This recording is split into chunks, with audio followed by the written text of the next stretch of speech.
नैनीताल ज़िले में इस समय या तो बुरा काल चल रहा है या माने कि बुरा समय चल रहा है। लगातार घटनाएं बढ़ती जा रही हैं। आज की ताज़ा घटना आपको हम बता रहे हैं। भोटिया पड़ाव हल्द्वानी में स्थित एक पेट्रोल पंप पर एक विकलांग व्यक्ति जो है वो हवा डालने का काम या शीशों पर वाइपर चलाने का काम किया करता था। कुछ अराजक तत्व आए और उसको यहाँ पर बुरी तरह से पीटने लगे और साथ ही कर्मचारियों में भी दहशत का माहौल है।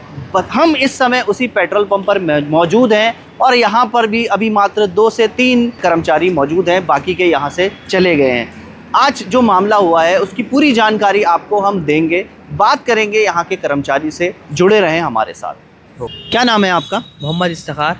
क्या कुछ घटनाक्रम हुआ था और क्या चीज़ हुई थी आपके साथ? सर ऐसा हुआ, मैं अपना काम कर रहा था पूरा ईमानदारी के साथ में। आया, आकर कई देर तक काफ़ी देर तक तो उन्होंने अपनी गाड़ी खड़ी करी, फिर हवा अपने हाथ से भी भरी। इन्होंने अपने हाथ से भरने के बाद में उनसे नहीं हुआ तो फिर भी इन्होंने गाड़ी खड़ी कर अपने यार दोस्त को किसी को बुलाया।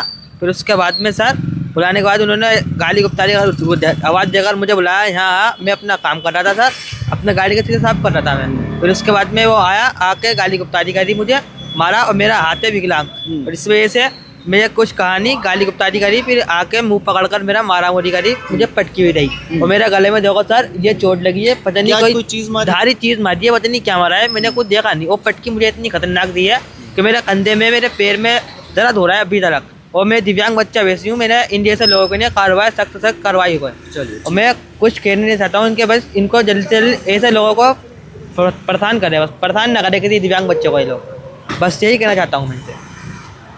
तो नैनीताल पुलिस मित्रता, सेवा, सुरक्षा ये सभी चीज़ें देने का वादा करती है ना। ये है कि अब इस पीड़ित को कब तक न्याय मिलता है। करीब 15 दिन पहले एक मोहम्मद इफ्तिखार नाम का एक विकलांग व्यक्ति जो एक हाथ से और पैर से विकलांग है मेरे पास आया।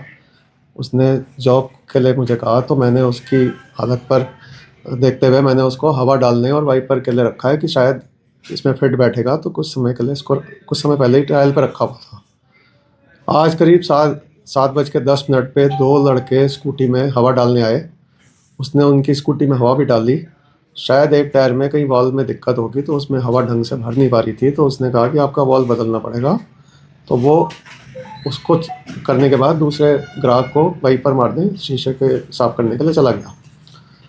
तो पता नहीं क्या उनके मन में आया कि उसको आकर के हमारे पंप के पास, यूनिट के पास आकर के उन्होंने बड़ी बुरी तरीके से लात घुस्सों से हमारे पंप कर्मचारी को मारा पीटा। और उसके गले में ऐसा लगता है किसी धारदार वस्तु से जो है उस पर हमला किया जान से मारने की नीयत से। तो उसकी हालत बहुत ज़्यादा ख़राब हो गई थी। अभी हमने उसको अस्पताल में मेडिकल और चेकअप के लिए भेजा है।